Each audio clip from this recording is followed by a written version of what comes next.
Teatro, para quem não conhece, é aprender a respeitar os próprios limites. Teatro, para quem não conhece, é uma experiência transcendental. Teatro, para quem não conhece, é defender uma verdade que talvez não seja a sua. E hoje, com mais um episódio, o Teatro, para quem não conhece, traz o nosso querido, incrível ator, Felipe Rintz.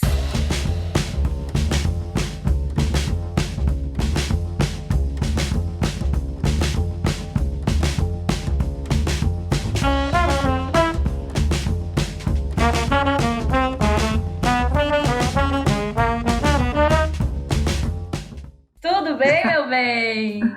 Tudo bom, Nath? Tudo bom, Ivan? Tudo bom, meu amor? Como é que você está? Ótimo. Tô muito feliz, muito alegre de estar aqui nesse podcast com vocês para falar de teatro. Obrigado aí pelo convite, tô animado pro nosso papo. Imagina, a gente tá muito curioso para saber como foi sua trajetória, para saber suas histórias, principalmente eu. Porque eu já soube que você veio, então, de Campinas para o mundo, é isso? Pois é, só interior de Campinas, Interior. porta, porteira, portão, esse sotaquezinho que vai me Tá tudo acompanhar bem. para sempre. Eu fui criada no Inclusive, interior, então eu também tenho o mesmo Ah, é? problema do sotaque que eu tenho que segurar, porque senão leva Da onde? Da onde? Taubaté, Vale do Taubaté? Paraíba. Isso. Ah, eu queria até te perguntar, Fê, porque a minha família também é de Campinas, a gente tem, acho que é difícil você ser de São Paulo e ser só de São Paulo. Você sempre vai ter algum parente interior do litoral. E uma coisa que eu acho que é bem interessante a gente puxar para iniciar o papo do teatro é como é o teatro no interior de São Paulo? Qual a diferença? Porque em São Paulo a gente já tem essa valorização que não é, né, é valorizado mais do que outras cidades do Brasil? É, mas talvez não seja o ideal. O interior, você acha que é o quê? É menos valorizado, mais valorizado? eu acho que a gente tem algumas movimentações artísticas bem interessantes fora do eixo Rio-São Paulo, sabe?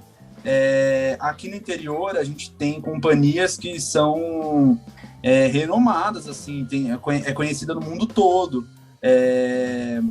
Só que eu acho que a gente também, em contrapartida disso, vem muito esse movimento do teatro comercial, que vem muito de São Paulo, do Rio de Janeiro, e quando vem para o interior, ele é mais valorizado. Assim, a gente está falando de valorização, eu acho que quando esse teatro de São Paulo, do Rio, né, geralmente com pessoas da televisão, vem para o interior, ele lota muito mais do que uma companhia aqui da cidade. Então eu acho que sim, a gente tem muita movimentação artística muito interessante, mas ela é mais desconhecida assim, do grande público. Geralmente o que é mais visado mesmo são essas produções de fora. Eu me lembro crescendo também que quando a gente tinha oportunidade de ir ao teatro e assistir um espetáculo, era sempre um espetáculo daqui ou do Rio que estava fazendo uma tour e passou por lá. E aí enchia mesmo o Teatro Municipal lá de Taubaté, a galera ia em peso assistir e tudo mais, mas precisava ter esse chamariz, né, de ser de outro lugar para trazer esse público todo. As companhias da cidade em si tinham um pouco menos público do que as companhias que vinham de fora. Concordo com o Felipe. Tem muito aqui em Campinas, né? Tem muito teatro do shopping, né? Então é um teatro muito comercial, que vem assim as peças que tem esse viés mais comercial, o que também não é algo ruim, não. Tem muita peça muito boa comercial. Só que eu acho que a população também tem que começar a consumir mais uma cultura local, sabe? E você começou aí ou você foi direto para São Paulo, foi direto para o Rio? Como é que foi? Eu fazia teatro na escola, né, na amadora aqui, e daí eu comecei a fazer um curso livre em Paulínia.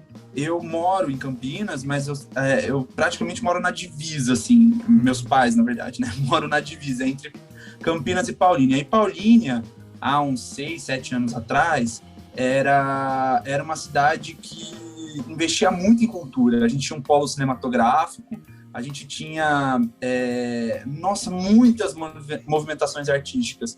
E eu comecei fazendo teatro em Paulínia, assim, depois que eu fiz na escola, fui para fazer em Paulínia. E em Paulínia, assim, o investimento em cultura era tão grande que a gente tinha, tipo, prédios que eram lotados de salas de aula, e tinha aula de tudo, desde teatro, música, era maravilhoso, assim. E era totalmente de graça, assim, era para qualquer morador da cidade de Paulínia. Olha, isso eu não sabia, que era de graça. Nossa, isso é muito bom, isso é muito bom. Deveria trazer pra cá essa cultura também, né? Não que não tenha, mas eu acho que precisa intensificar, né? Mas continua, desculpa te cortar. Não, é isso, amigo. Eu fiz teatro durante, acho que 3, 4 anos, de graça, por conta da prefeitura de Paulínia. E, assim, era toda noite, a gente tinha ensaio, tinha preparação corporal, vocal... tinha a parte de dança também, que era muito forte, tinha vários amigos meus que faziam dança, música, então assim, era muito legal essa época, porque a gente tinha, o Teatro Municipal de Paulínia é um teatro gigantesco, assim, a gente tinha toda aquela infraestrutura ao nosso favor, e capacitou muitas pessoas, sabe, muitas pessoas que não tinham esse contato, talvez a oportunidade de fazer um projeto, fazer teatro, assim, teve essa oportunidade por conta da prefeitura e foi muito lindo, assim. Infelizmente, não existe mais. Não, é só porque eu acho que a gente tem que ter essa cultura da continuidade mesmo, porque, é muito triste, eu passo aqui em Paulínia e eu vejo o polo cinematográfico, são vários estúdios vazios, assim, vazios. Abandonado, né? Não é nem só o vazio, é abandonado. Então, assim, é muito triste, assim, quando, então sai um governo, entra outro, e daí tudo que o outro governo fez de bom, daí a pessoa não dá continuidade. Infelizmente, isso, é o país que a gente vive, né? A gente teve, inclusive, né, uma experiência em Paulínia, a gente fez um workshop, foi o do Dove Siemens, foi em Paulínia. Que é verdade, a gente fez juntos, é verdade. A gente se encontrou sem querer, o Fê já tava fazendo novela. E eu lembro que já era difícil conversar com o menino, porque a gente se encontrou sem combinar, continuava conversando, e aí passava alguém e pedia uma foto. E aí eu falava, Fê, a gente conversa depois. Não é só na cidade. É só na cidade inteira de São Paulo.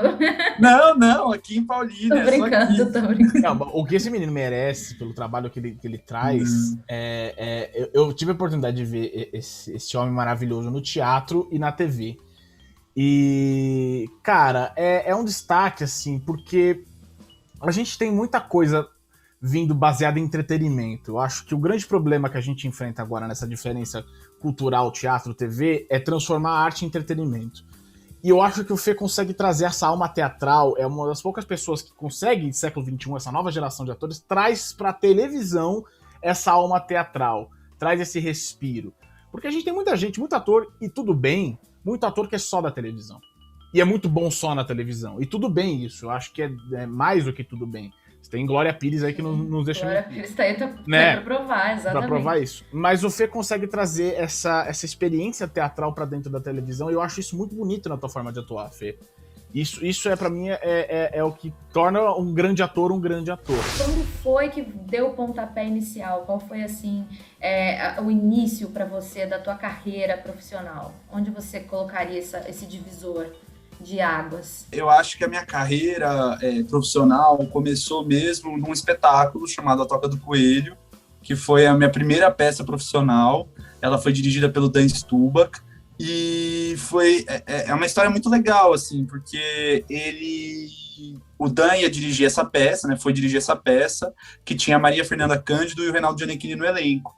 E daí ele queria muito que esse terceiro elemento, né, da peça fosse uma pessoa desconhecida. Além dos dois, ainda tinha a Simone Zucato e a Selma Grey também, a grande Selma Grey, no elenco. Então esse outro elemento aí da peça, ele queria que fosse uma pessoa que estivesse começando. E daí eu fiz testes.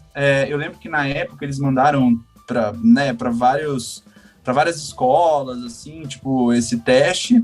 E daí eu fiz.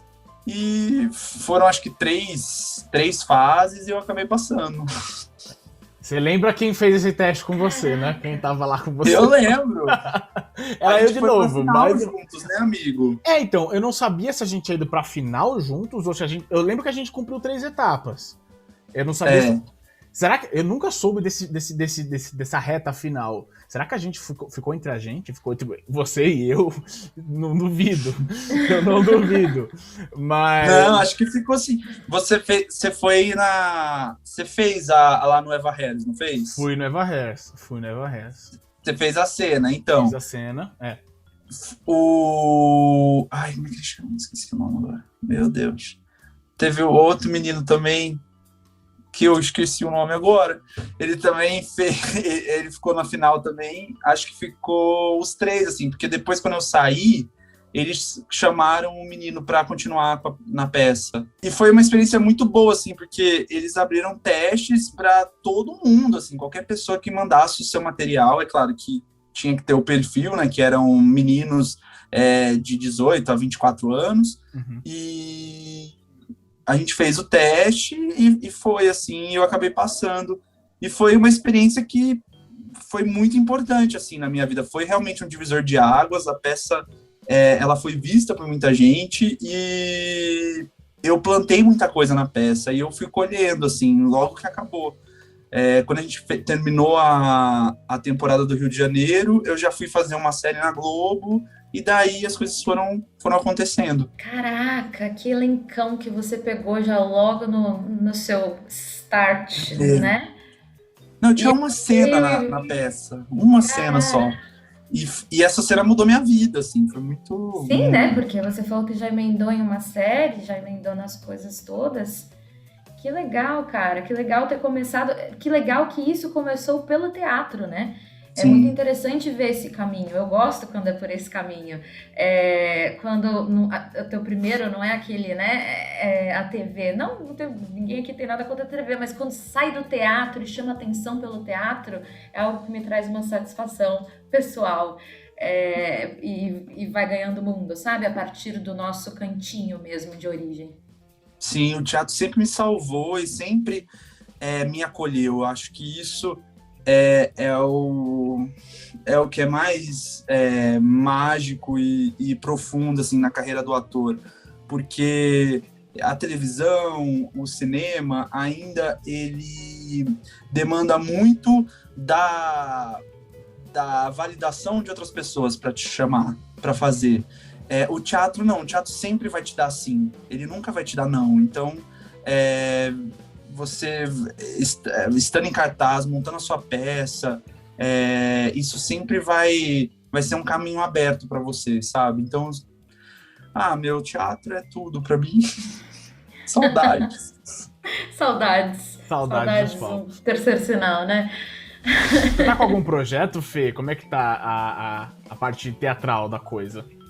Milhões de projetos, né? A gente tá tudo colocando agora nessa pré-produção, escrevendo nos editais e enfim, muitos, assim, mas amigo, assim, acho que a gente tem que esperar, não é o momento, né, das coisas acontecerem e a gente tem que entender que tem coisa maior do que não está no nosso alcance, assim. Então a gente tem que esperar e voltar quando tiver que voltar, quando puder voltar, com toda a segurança. Porque não adianta a gente querer agora também... a gente até teve essa conversa com o Brás. Não adianta a gente querer brigar pra voltar agora, sendo que a gente vai ter que voltar com 25, 30% de presença, e tem gente reclamando desses 25, 30% de presença, e não tinha esse 25, 30% de presença antes da pandemia. Não adianta a gente querer cobrar agora por essa necessidade de querer voltar. É lógico que todo mundo quer voltar. Não só a gente tá desesperado pra sair de casa e apresentar o que a gente quer apresentar, trazer as nossas ideias pro palco de novo, como eu particularmente acredito que quando a gente tiver essa liberdade de retorno, talvez o teatro seja um pouco mais valorizado, talvez as pessoas prestem atenção como é interessante se deslocar da sua casa pra ver a obra que alguém tá fazendo, pra pagar o ingresso do ator que tá fazendo teatro. Acho que a coisa que a gente mais se sente lesado de amigos pessoais vai ter ingresso de graça, consegue ingresso pra amigo. Tipo, cara, você é meu amigo, a pessoa que mais devia incentivar a minha carreira é você, então paga meu ingresso, sabe? eu tenho essa. Eu gosto muito de quando eu vou assistir a peça de algum amigo meu, eu pagar inteira se ele vai receber da bilheteria. Porque é o nosso ganha-pão, cara. Não adianta a gente, né, fingir que tá ajudando e tentar ir pelas beiradas. Mas agora, esse momento não é pra gente pensar nisso. Esse momento é pra gente esperar, relaxar, acalmar a cabeça, talvez refrescar projetos, investir em projetos em editais, pra ir dar esse start. Ao mesmo tempo, fazendo um pouquinho o advogado do diabo, tem um amigo meu que ele ficou em cartaz no final do ano passado. Ele fez uma temporada, também com tudo reduzido, teve todo um combinado com o teatro de mínimo e tudo mais. Uhum. E, assim, o que me surpreendeu, né, é que com todos os protocolos que são necessários nesse momento, durante toda a temporada que ele fez, não teve um caso de contaminação do público. Então, assim, foi comprovado ali que com os protocolos, com o distanciamento, todo mundo usando máscara e com a capacidade reduzida, a chance de transmissão do vírus é muito baixa, nula, assim, porque tem todo um comunicado. Se você pegar a Covid depois que você foi no teatro, você tem que ligar avisando, assim, o público é avisado a fazer isso. Uhum. Então, assim, ao mesmo tempo, eu falei, olha, talvez até pode ser possível. É claro que tem que ver economicamente se isso vai ser viável para as produções, mas que eu acho que a gente pode começar a defender também teatro como um serviço essencial, sabe? Porque cultura, né? Eu cultura acho que no geral, salva né? vidas. Salva vidas.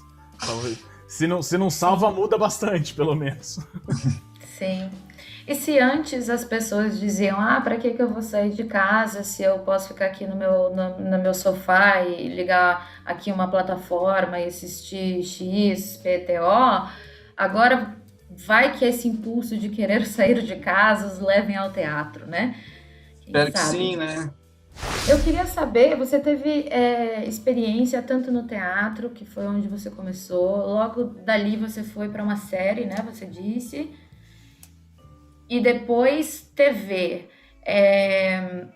Como é que foi passar por todas essas plataformas mesmo e se adaptar como ator nessas diferentes mídias, no caso? De série para novela, né, principalmente. De série para novela, de peça para TV e assim por diante, né? Porque existe essa diferença. Por mais que você seja, pelo que o Ivan disse, um ator que coloca essa teatralidade nos seus personagens, independente de qual ele seja, a gente, né, atua diferente para cada uma dessas mídias.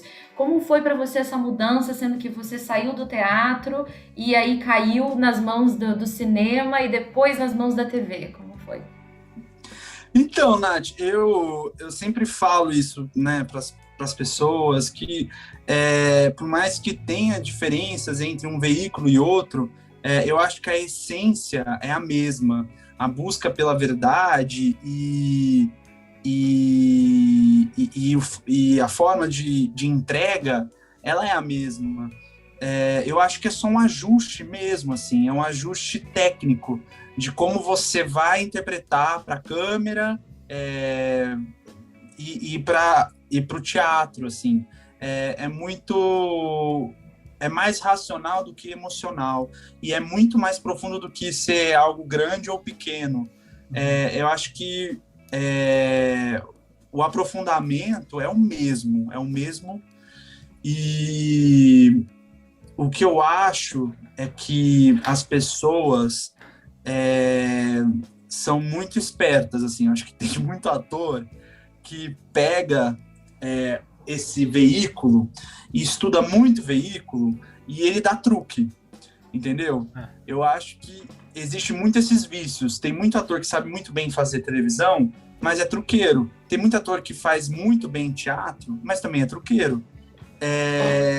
Eu acho que falta mesmo um aprofundamento da parte dos artistas. Eu escutei uma vez de um produtor de elenco que falou assim, nossa, eu convidei um ator que, ganhou a PCA, ganhou Shell, para fazer uma participação numa novela, tipo, ele fala os textos de Shakespeare muito bem, mas quando vai lá e fazer um texto do Agnaldo Silva, não consegue fazer um texto coloquial, um texto cotidiano, que não tem muita dificuldade, né, assim, no palavreado, né? Uma coisa que as pessoas estão acostumadas a falar no dia a dia, e daí não consegue falar, trava.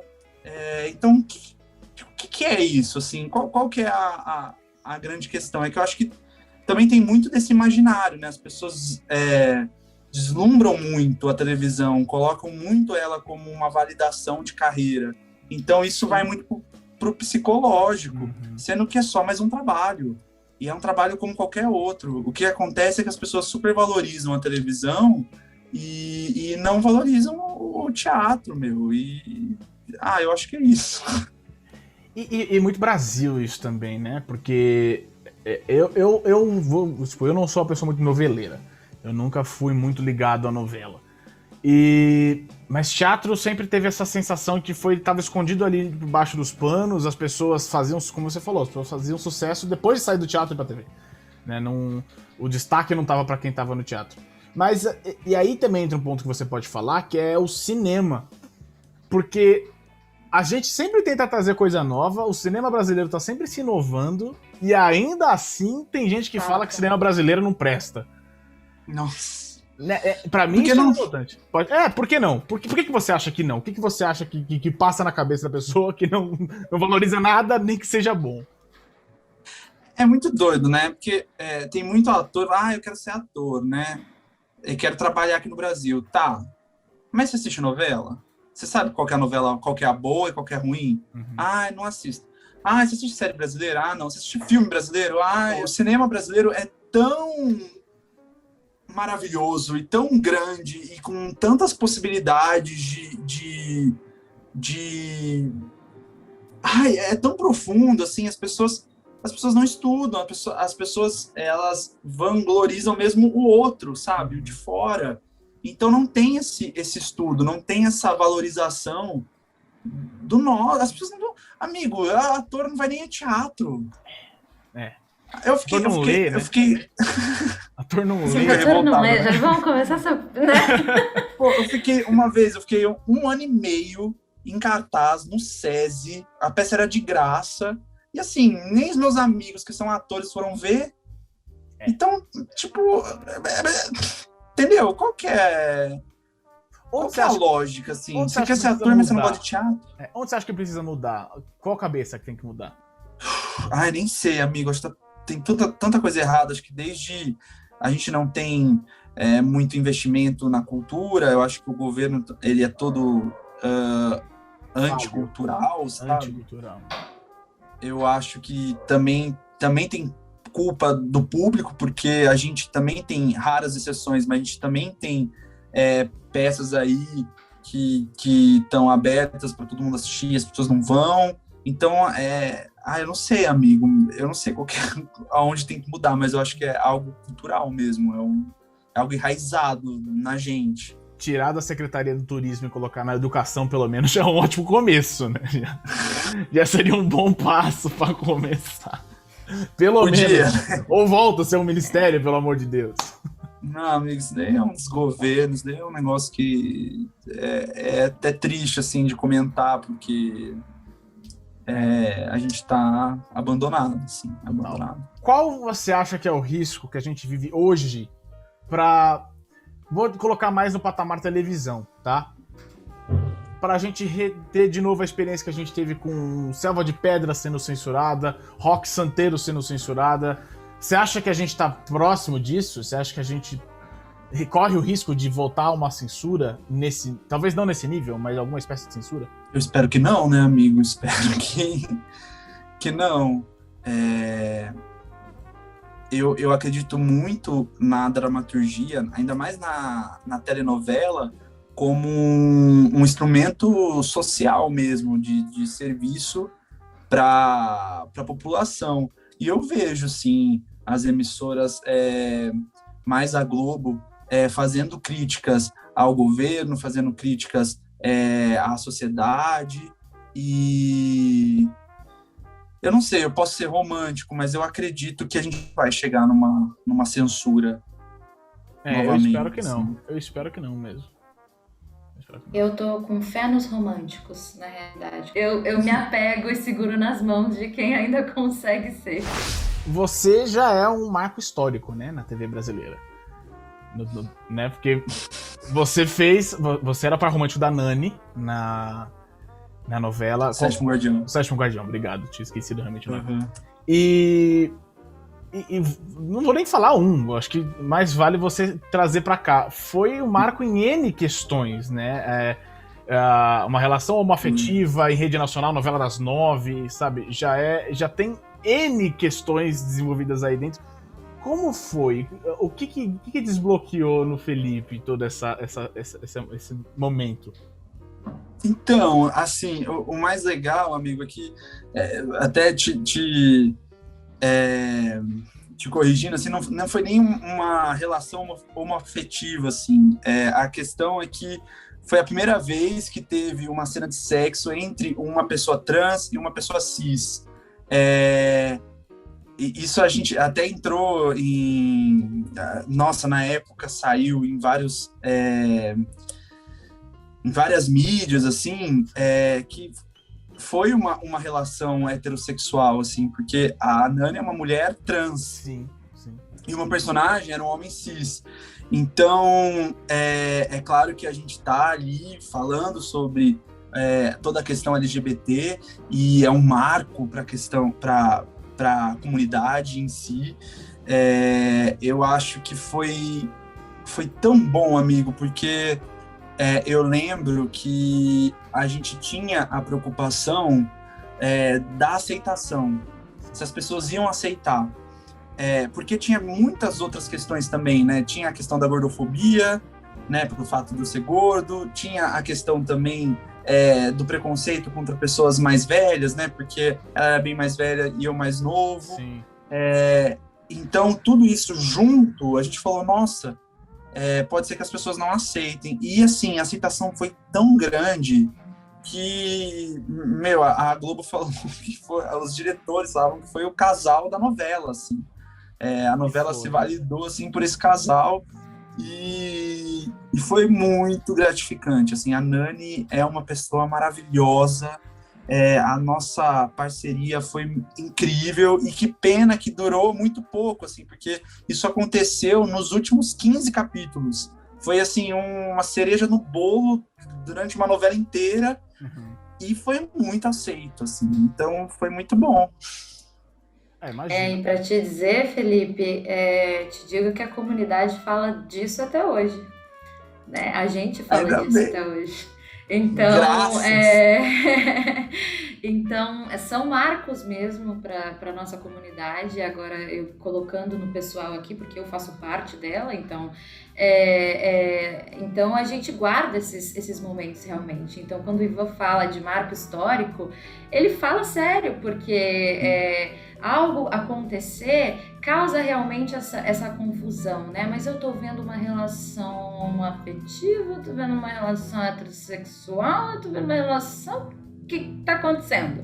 As pessoas começaram, então, a partir daí, a aprender a dividir as coisas, né? O gênero do sexo, o sexo da atração física, assim sucessivamente. Então, esse pontapé foi extremamente importante. Obrigada, agradeço pela comunidade.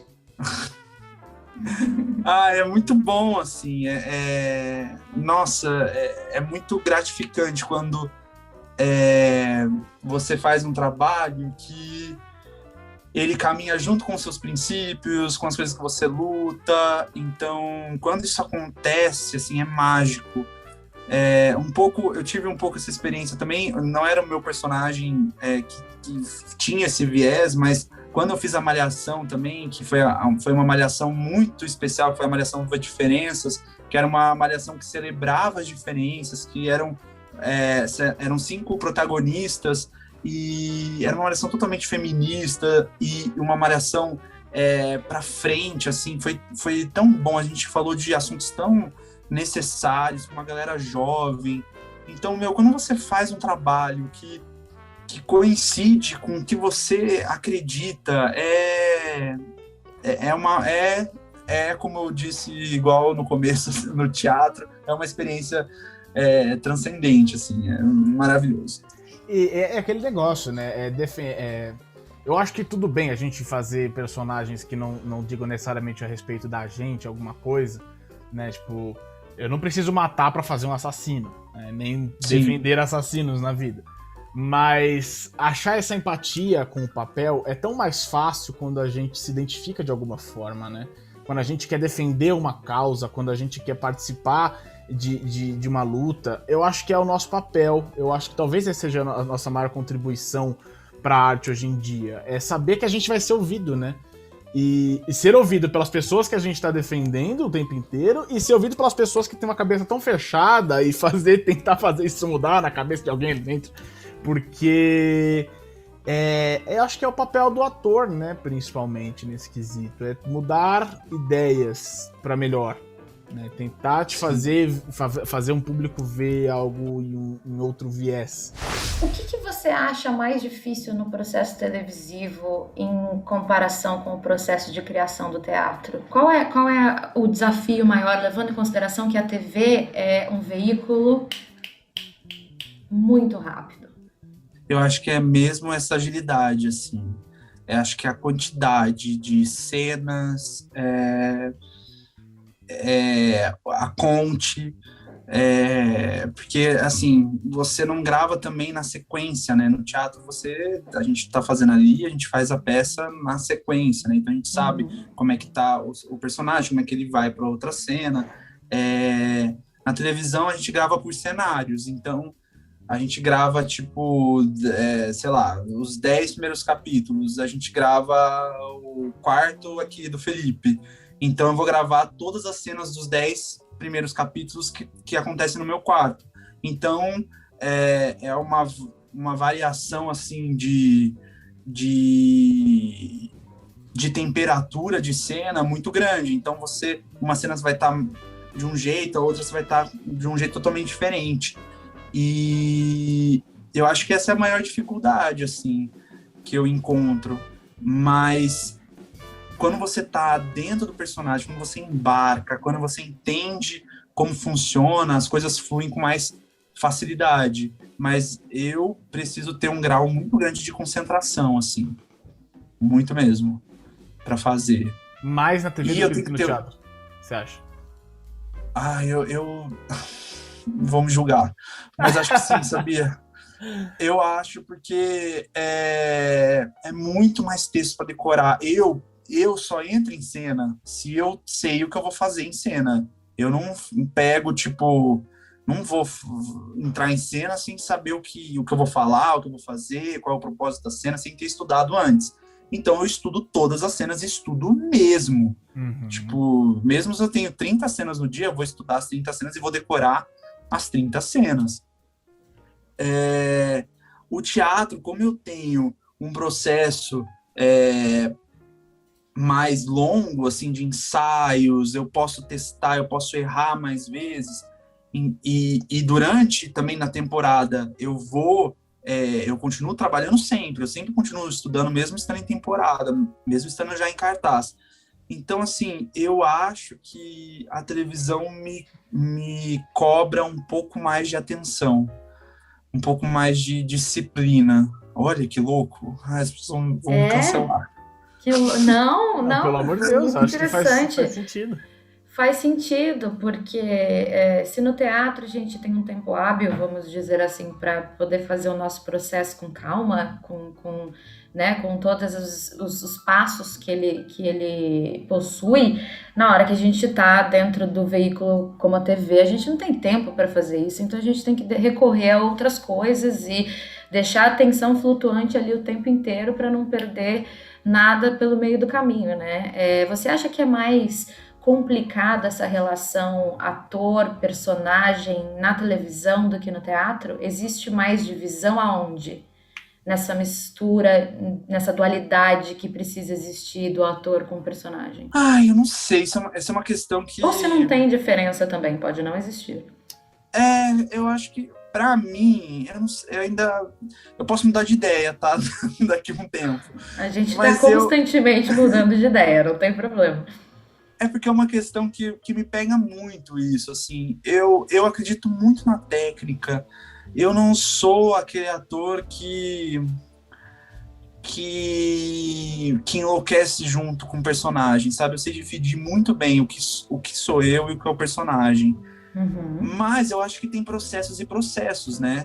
Pode ser que pode ser que eu venha enfrentar um personagem que vai me cobrar um aprofundamento maior, um estudo maior, uma vivência maior nele. Mas ao mesmo tempo a gente tem que entender que o nosso trabalho é a representação da vida. Então a gente está representando aquilo. É que nem aquela obra do cachimbo, sabe? Que tá escrito, que isso não é um cachimbo, né? Porque não é uma obra, é uma tela. Mas porque você vê o cachimbo ali. Então, tipo, é isso, assim, a nossa profissão é fingir, é enganar, não é aquilo real, a gente não tá vivenciando aquilo de verdade.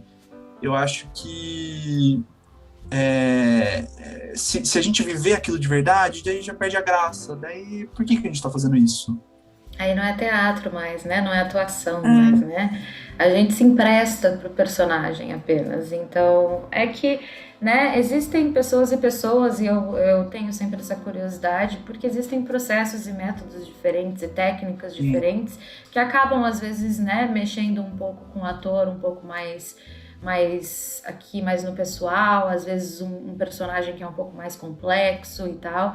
Então, aí eu fico pensando que talvez na TV, pelo contato constante com o papel, né, e os textos vindo a todo tempo, sem essa divisão entre o palco e o fora do palco, e você ver seus colegas fora do palco ao mesmo tempo, que ela possa trazer uma dificuldade maior de fazer essa limitação para quem tem essa dificuldade em fazer essa limitação, no caso. Não, entendo mesmo, mas eu acho tão... Cara, televisão, eu acho difícil fazer, sabe? Porque, é muita coisa que tá acontecendo. E, sei lá, quando a gente vai gravar uma externa, que não tá ali no estúdio, que não tá concentrado, daí é barulho ali, barulho aqui, daí é o avião que passa, daí para a cena, daí tem que fazer de novo porque a câmera não pegou, e daí não sei do que. Eu não acho que é moleza não fazer TV. É claro que eu, que sou um ator preocupado com o ofício, que estudo pra caramba, tem gente que faz televisão com o celular na mão e corta, fala a cena, babá, fala e volta e tá tudo bem, entendeu? E tudo bem, se resulta legal, se a pessoa tá bem com isso e gosta de fazer isso, beleza. Eu procuro um outro caminho. Mas é doido também, porque ao mesmo tempo que a pessoa faz isso, eu já escutei essa mesma atriz falando assim pro diretor: você quer que eu chore de que olho? Qual olho você quer que caia a lágrima? O direito ou o esquerdo? Daí ele fala, o esquerdo. Tá gravando. Caiu É técnica pura. Mas, técnica assim, pura, você até que mas fala conseguiu isso. fazer, resultou, ganhou 10 da Kogut, entendeu? Então... Eu tenho uma curiosidade com qualquer outra pessoa que tenha entrado nessa área, porque eu sempre me mantive dentro da área do teatro, e então tem certas pessoas com as quais eu trabalhei que me inspiraram de forma inimaginável, e eu gostaria de saber quem foram essas pessoas para você. E aí, necessariamente, não precisa ser do teatro, porque você passou por todas as áreas. Então, que nomes, assim, que você, a hora que você chegou, você falou, vixe, eu vou ter que preparar esse ator aqui, eu vou ter que preparar esse papel, porque eu vou contracenar com um elenco que não tá de brincadeira, não, que não veio pra brincadeira. Nossa, eu tive muita sorte, assim. Eu acho que, primeiro, eu queria falar do Dan, assim, do Dan Stuba, que foi o meu primeiro diretor, que foi a pessoa que acreditou e apostou em mim e que me ensinou muito, mas muito, assim. Então, assim, só de saber que eu ia trabalhar com ele já me deu esse nervosismo, né, do bem, né? Mas foi muito enriquecedor e foi muito bom, assim, aprender com ele. E no Sétimo Guardião, né, eu tive o prazer de atuar com o Tony Ramos. E... foi... Que delícia! Foi algo assim... Foi muito bom, assim. É uma coisa muito... Eu sempre... Olha, eu falo mesmo, assim, eu sempre tive sorte com os trabalhos que eu fiz, porque todos os meus pares, né, que nem no Sétimo Guardião eu tinha o Milen Cortaz, que é só, tipo, um dos maiores atores da geração Cinema, dele. né? Ele é muito... Principalmente. Não, ele é incrível, ele é fantástico.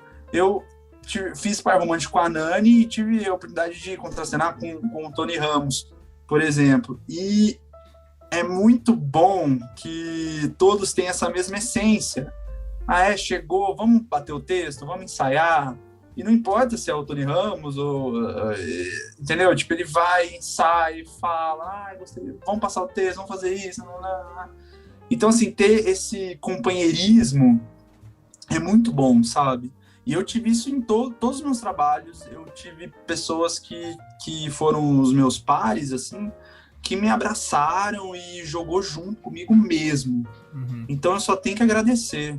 Mesmo, só tenho que agradecer. Alivia a pressão você saber que essa pessoa que você admira tá ali aberta pra jogar com você? Nossa, muito.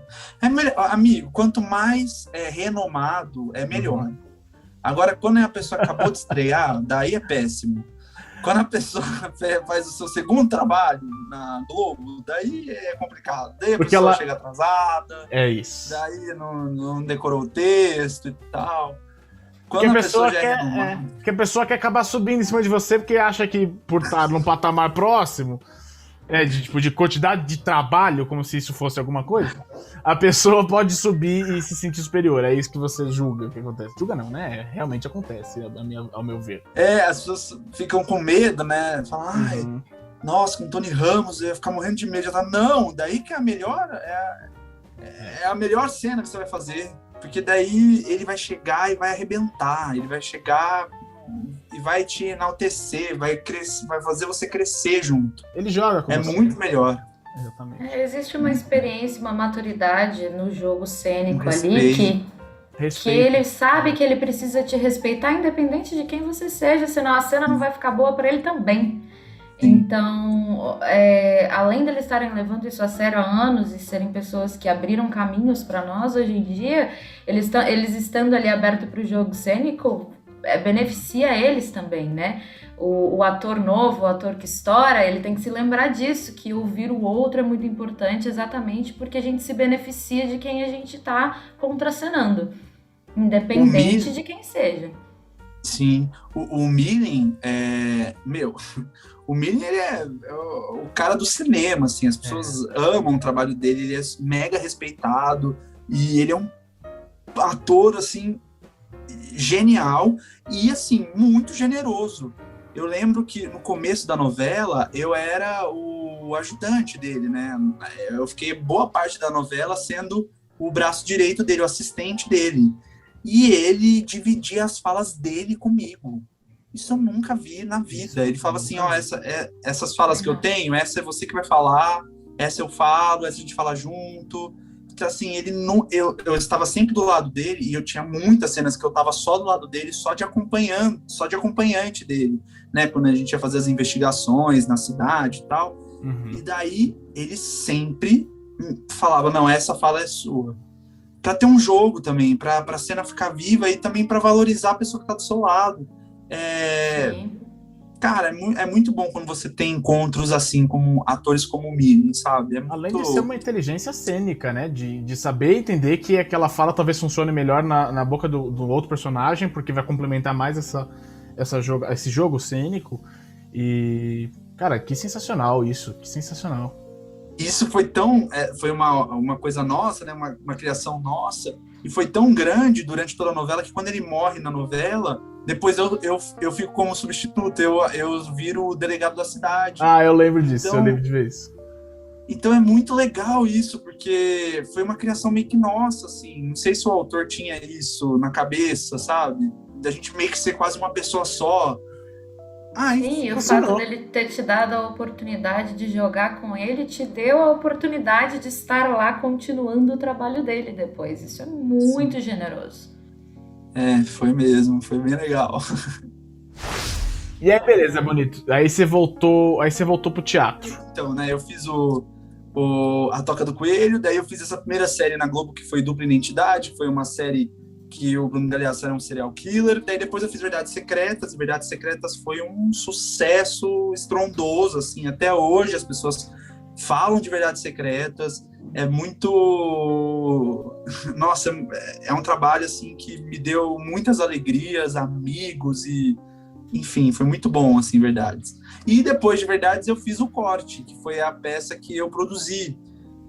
Assim que acabou Verdades Secretas, eu queria já voltar para o teatro, e daí eu achei esse texto junto com a Adriana Pires e o Daniel Lopes, e a gente falou, vamos produzir? Vamos. Daí foi isso, a gente produziu meio que na raça, a gente não conseguiu nenhuma lei de incentivo, mas a gente foi fazendo os nossos pulos e a gente conseguiu estrear na FAP. Foi muito bom e, mais uma vez, o teatro me deu mais oportunidades, porque o diretor da Malhação assistiu e me chamou para fazer Malhação. E daí eu saí do Corte, fiz Malhação e consegui, pela primeira vez na vida, conciliar 2 trabalhos, que foi a televisão e o teatro. Eu comecei a fazer O Senhor das Moscas, que foi esse musical que eu falei, que foi de graça. Ao mesmo tempo com a TV. Foi uma loucura, caraca, amigo. Cara. Tô aqui imaginando a loucura mesmo. E era muito doido, porque a peça, O Senhor das Moscas, a gente era de quinta a domingo, às 3 horas da tarde. Você tá então, maluco. Assim, era pra eu estar no estúdio e eu tava... Entrava no meio da diária. Nossa, cara! Que desespero de agenda que deve ter sido. Foi difícil, assim. É claro, assim, o meu personagem na Malhação, ele não gravava muito, então eles priorizavam eu gravar de segunda a quarta, mas a contrapartida da Globo foi que eu tinha que ter um stand-in, porque caso acontecesse alguma coisa, eu teria alguém para me substituir na peça. E daí a produção da peça acatou, e foi ótimo, assim, que eu consegui fazer as 2 coisas, e foi uma experiência muito boa, porque O Senhor das Moscas foi muito transformador para mim como pessoa, como artista. Eu fui dirigido pelo Zé Henrique de Paula, e o Zé... Que nome! Que nome! Meu, ele é muito... Ele é o significado do que eu acredito que seja teatro no país. E é o que eu quero, que eu luto para sempre fazer, sabe? Desde respeito, profissionalismo, a qualidade artística, tudo que o Zé faz tem um selo, assim, dele que é muito primoroso. E também eu me aventurei pela primeira vez na música, né? Então eu fiz muita aula de canto. Cara, O Senhor das Moscas foi incrível e de novo, peguei amigos pro resto da minha vida, foi muito especial. Você atuou com o Gui Lobo, com o Rodrigo, não foi com essa galera? Sim, foi o Gui Lobo, o Rodrigo Veloso, o Bruno Fagundes, Thales Cabral. Porque eu tive a experiência, eu cheguei a fazer uma Casa de Bernardo da Alba com o Gui Lobo. A gente teve essa experiência. Ele fazia... Lembro. Fui ver. Eu esqueci o personagem que ele fazia, não por mal. Eu também não me lembro. Uma lembrança de nomes, eu sou péssimo. Eu lembro que eu fazia a Pôncia. E era uma montagem de A Casa de Bernardo da Alba, que eram só homens interpretando os papéis femininos. Foi bem diferente. Que legal! Eu acho que quando tem uma razão, né? Eu acho que de fazer o projeto vai ser funcional. E atuar com o Gui, pra mim, foi uma experiência muito diferente, porque ele é uma pessoa que entrega muito. Né? Ele é uma pessoa que entrega muito e ele vai te cobrar se você não entregar o jogo junto com ele. Isso é muito foda, porque é um pouco que você estava falando do Milen, que é esse, vamos jogar junto. Mas o Gui tem ainda esse impulso de te bater de frente e falar, meu irmão, eu estou precisando do teu jogo. Se você não vem... E a gente tinha essa comunicação muito, muito livre, muito solta, eu e ele, nos palcos, principalmente. E tinha gente que era engraçado ver, porque a gente tinha que buscar. E você, como é que foi, principalmente no Senhor das Moscas? Você sentiu que o elenco era toda essa união porque é um musical, né? É uma experiência musical. O que eu vejo de musical, principalmente hoje dando aula para turmas de musicais, é às vezes aquele um que quer um pouco mais do que o outro, e o perigo do musical é esquecer o ame você na arte e não o teatro em você, né? A arte em você. Mas é o contrário, né? É o contrário, né? A gente acaba acontecendo o contrário. Você sentiu isso em algum trabalho que você fez? Não, eu trouxe o Senhor das Moscas por ser um musical. Mas você sentiu isso em alguns trabalhos do teatro, por exemplo? Olha, no Senhor das Moscas, não mesmo, assim, porque a gente tinha até o salário era o mesmo para todo mundo. A gente, não importa se o personagem era protagonista ou se era um personagem muito menor. Todo mundo ganhava a mesma coisa, o camarim era todo igual, era todo mundo, era bem igualitário, assim, isso foi muito bom. A gente, eram 12 meninos, Era muita gente, de 20 e poucos anos, e foi muito bom, assim, o Gui era o mais novo de todos, então tinha uma coisa dele se impor, assim, sabe? Estou aqui, estou junto com vocês, sabe? Tipo, ele me zoava que eu era o mais novo. Você tá ouvindo, seu Guilherme? Você vai ouvir esse podcast, tá? Mas acho que você é ainda mais novo que ele. Mas é muito bom isso. Isso foi muito bom para ele, porque ele colocou esse sentimento também no personagem, no palco. E, resultou num trabalho muito legal, muito incrível mesmo. Eu tenho muito orgulho do Senhor das Moscas. E foi muito doido, porque a gente passou por 1 ano e meio, assim, de convivência extrema. Foi uma coisa meio doida que aconteceu com a gente, porque a gente saía do teatro, a gente ficava junto o tempo todo, todo mundo junto. Então, foi uma coisa muito profunda. E a gente estava falando de um texto também que não era fácil de ser digerido, assim, o livro, não sei se vocês conhecem o texto e tal, muito, a gente está falando ali sobre a maldade pura humana, então era muito complexo tudo aquilo que a gente estava mostrando para as pessoas. E ao mesmo tempo eu tive, assim, experiências com a peça que são inesquecíveis, assim, desde muita gente, que era a primeira vez que assistiu uma peça de teatro e vinha me contar, nossa, é a primeira vez que eu assisto uma peça, porque era uma peça de graça, então a gente tinha essa coisa democrática, que qualquer um podia entrar lá e assistir, e como o meu personagem, ele sofria muito bullying, e enfim, tinha toda essa questão, eu recebia muitos relatos, assim, de pessoas que vinham falar, nossa, que bom eu ver isso no palco. Carinho mesmo, né? Essa empatia, né? Sim, então foi, cara, Senhor das Moscas foi muito especial pra mim, muito mesmo. Interessante como quando a gente fala de musical, né, para muitas pessoas vem já logo um estereótipo já, né, na cabeça. E a gente, quando vê, por exemplo, um espetáculo sendo feito assim, onde ninguém é tratado diferente, onde todo mundo tá ali com o mesmo objetivo, na mesma vibe, na mesma atmosfera, trabalhando para se apoiar, o quanto toda essa competição que existe nesse mundo do musical acaba se esvaindo pela comunhão que acontece quando a gente coloca todo mundo no mesmo lugar, enquanto ator, enquanto artista, Sim. e que não importa o papel e todos eles vão trazer uma mensagem, assim como o seu trouxe, você teve um feedback dessa mensagem, né? A gente sobe no palco, a gente não sobe no palco sem mensagem para dar. Então, quando ela é escutada e num elenco que você diz tão conjunto, aí a gente vê a diferença das coisas e a gente aprende um pouco que nem tudo é como a gente pensa que né, no final das contas. Eu acho que falta um pouco no nosso meio uma união, assim, falta mesmo uma união.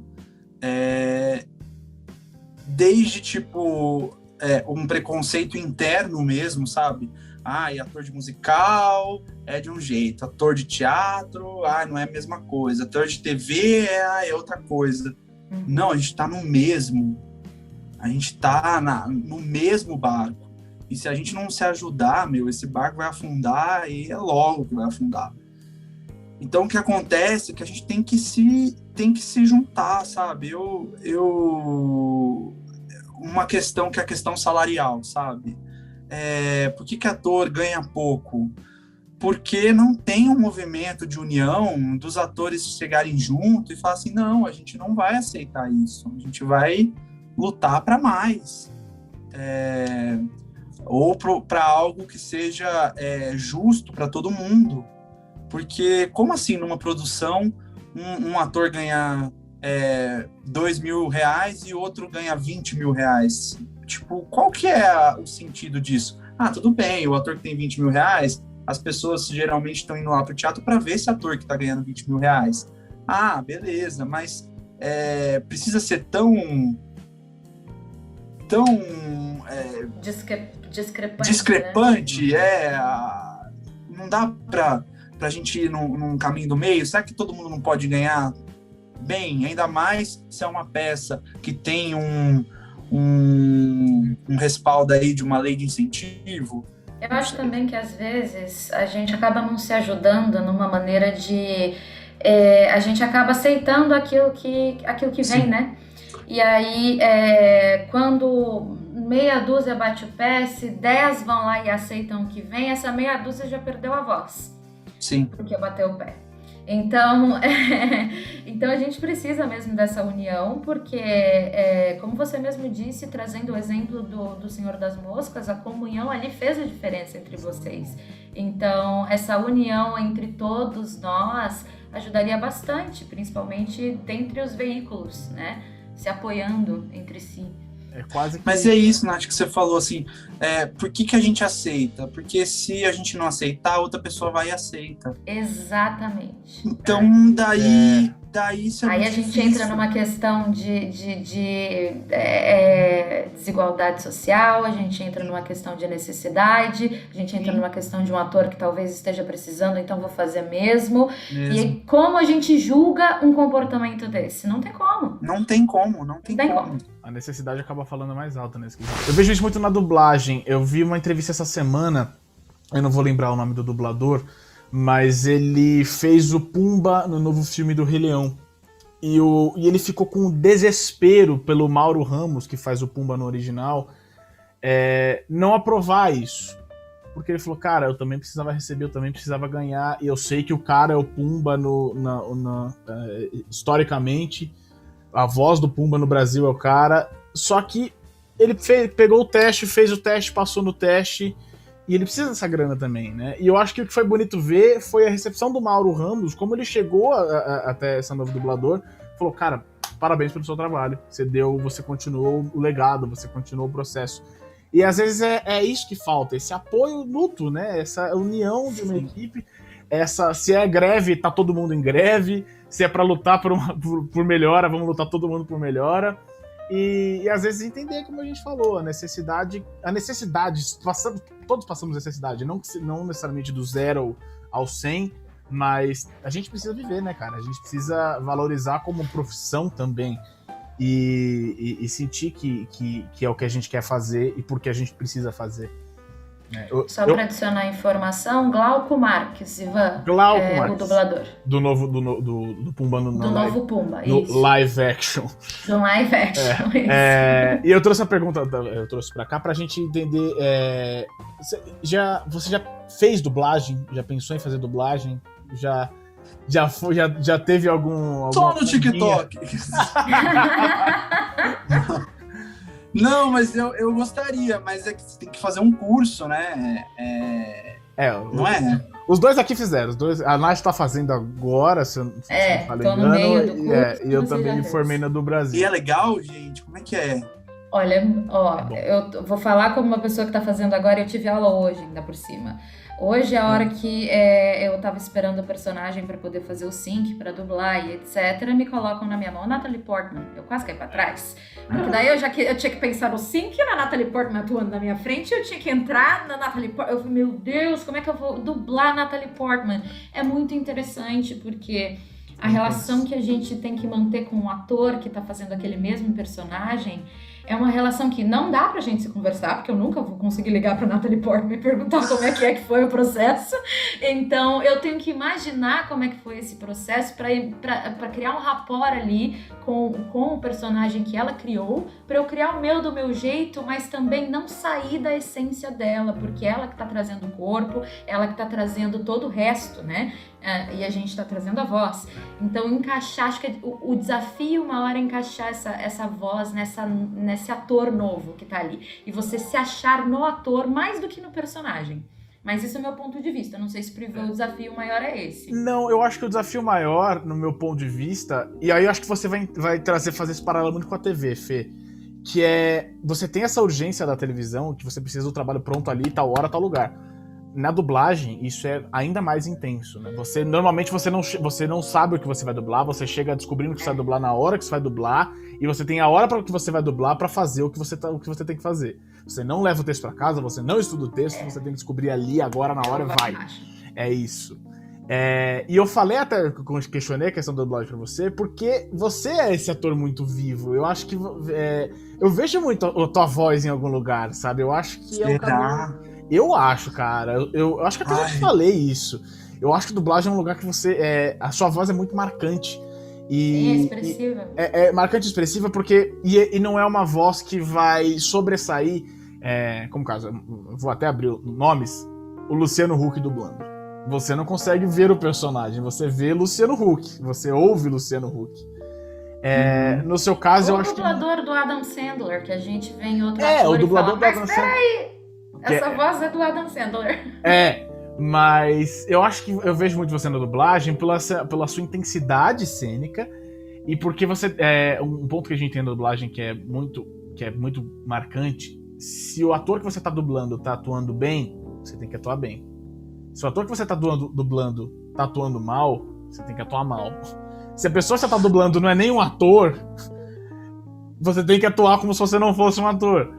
E pra isso precisa de experiência, cara. Precisa ter um pouquinho de todas as áreas e saber rebolar ali, porque a questão do rapport que a Nath trouxe, é você se identificar física e espiritualmente com quem você tá fazendo, é um desafio muito grande, é um desafio gigantesco.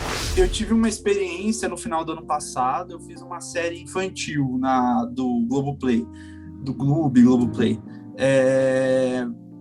e foi muito doido. Foi uma experiência muito doida.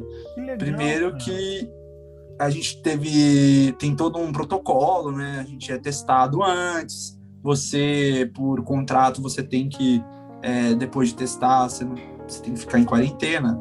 Todo mundo tinha que ficar em quarentena, mas, enfim. Mas tinha que estar em contrato pra galera seguir mesmo, né? Tinha que contrato geral pra humanidade. E é muito doido, assim, porque eu chegava lá, primeiro que tem que vir um carro da produção, e o carro ele tem que estar fechado, assim, você não consegue ver o motorista, assim, tá com... Isso filme, né? Tipo isso filme, assim, que ele tá preso, tá separado do motorista, daí você chega, daí tem a descontaminação, daí eles te dão um kit, que são várias máscaras, em 2 horas você tem que trocar a máscara, então para você ver que você trocou a máscara, cada máscara tem uma cor, daí eles deram um óculos também, tipo um face shield, tipo um face shield, mas só cobrindo os olhos, visual, a palavra. Você tem um camarim só para você, e daí você praticamente só encontra a pessoa que você vai contracenar no set, na cena. E é meio bizarro, porque você fica com medo de tocar, você fica com medo de contracenar muito perto. É bizarro, mas é possível. Eu achei bem seguro.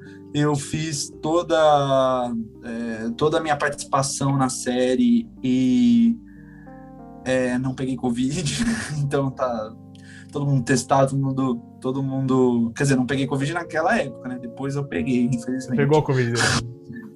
Peguei depois. E assim, eu vejo que é uma oportunidade. Eu acho que a gente tá resistindo de uma certa forma, sabe? Eu vi muita experiência de teatro, né? Dessas experiências virtuais. eu confesso para vocês que não gostei de muita coisa, assim, eu achei bem complicado, mas só o fato de você estar fazendo e estar resistindo já é tão importante para a gente que é muito ruim eu chegar e questionar e falar, sabe, mal disso. Eu acho que é tão louvável e tão bom as pessoas que estão fazendo isso nesse momento que não dá pra criticar. Eu acho que não. Eu acho que se ficar parado é pior, né? A gente tem que tentar fazer de algum jeito. Eu vi recentemente a imagem do novo elenco da nova série que vai ter uma variação de Game of Thrones, né? Um spin-off de Game of Thrones. E eu vi que nas primeiras, no Game of Thrones original, eles sempre faziam divulgação deles fazendo leitura de mesa, e era todo mundo numa mesa gigantesca e lendo, e todo mundo junto e tal. Eles divulgaram a primeira leitura do spin-off recentemente, e era foto de um ator, foto da atriz, foto do ator, foto da atriz, e a última foto era como eles estavam dispostos. E era carteira de escola e um em cada canto de uma sala gigantesca, de um galpão. E se você faz esse paralelo, olha como é diferente, né? Como você vê a realidade anterior e a realidade atual. Mas é resistir, né, cara? É fazer. Vacinar logo pra gente voltar a uma normalidade, porque não é normal isso que a gente tá vivendo. A gente não pode... Já deu, já chega. Esse test drive que tá rolando aí pra ver se a gente sobrevive, já deu, já tá tudo certo, já tá na hora de acabar. Vamos vacinar logo, pelo amor de Deus. E assim, o que for viável, o que for seguro, vamos dar continuidade. É claro, tem que ter um estudo, tem que ter um protocolo que precisa ser seguido à risca. Sim, mas o que der para continuar, que continue, porque a gente já está no pior momento, né? A gente é um país que ele não dá respaldo nenhum para ninguém, então a gente já está tendo outros problemas além da Covid. A gente está tendo problema de fome, a gente está tendo problema de desemprego, a gente está tendo um monte de coisa que é sim ocasionado pela má gestão, governança do presidente do país. Assim, ele não soube lidar mesmo com a pandemia e a gente está pagando muito caro por isso.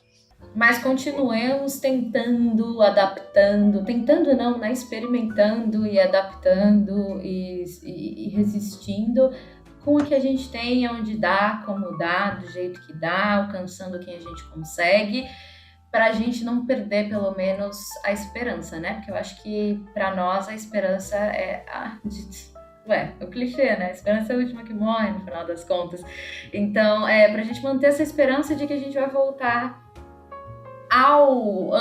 atividade, não vai ser ao antigo, mas a gente vai voltar às atividades e a gente vai poder colocar tudo isso em prática.